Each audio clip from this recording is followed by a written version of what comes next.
خوندکارên zanîngeha Rojavaya li kantona Cizîrê di roja duyemîn de dest bi pêşkêşkirina ezmûnên dawiya qonaxa yekemîn dikin. Ji ber êrişên Tirkiyeyên li dijî herêmê, ezmûnên îsal ji yên salên derbasbûyî cudatir. Ji ber ku elketiriyê ku sotemenî hatin birîn û xwendekar di tarîtiyê de rojên xwe derbas dikin. Xwendekarên ku ezmûnan pêşkêş dikin, wiha behsa hest û daxwazên xwe dikin.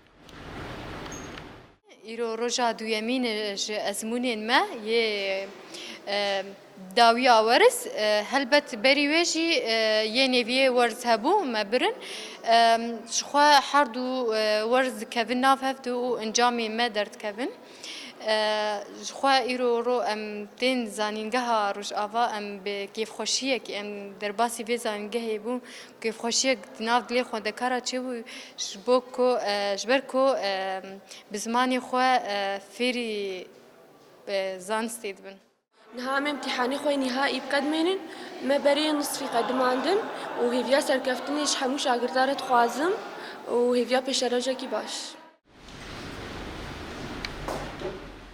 Hevserokê Fakûlteya Ziman û Wêjeyê ya zanîngeha Rojava Darwîn darî diyar kir ku ev ezmûn sûdeke mezin digîne xwendekaran. Dixwazim wê yekê bêjim.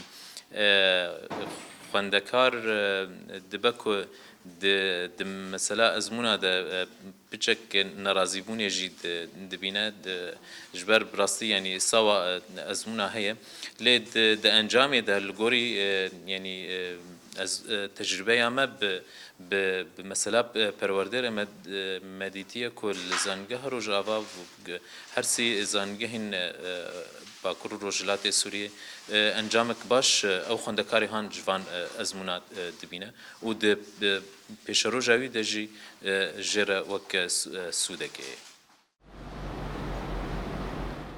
Li gorî amarên Rêveberiya Zanîngeha Rojava 3000 xwendekar di 14 beş û fakûlteyan de ezmûnan pêşkêş dikin û dê ew prose heta 2 hefteyên din jî dewam bike. Her wiha li 2 zanîngehên Şerq û Kobanî jî ezmûn bi rêve diçin.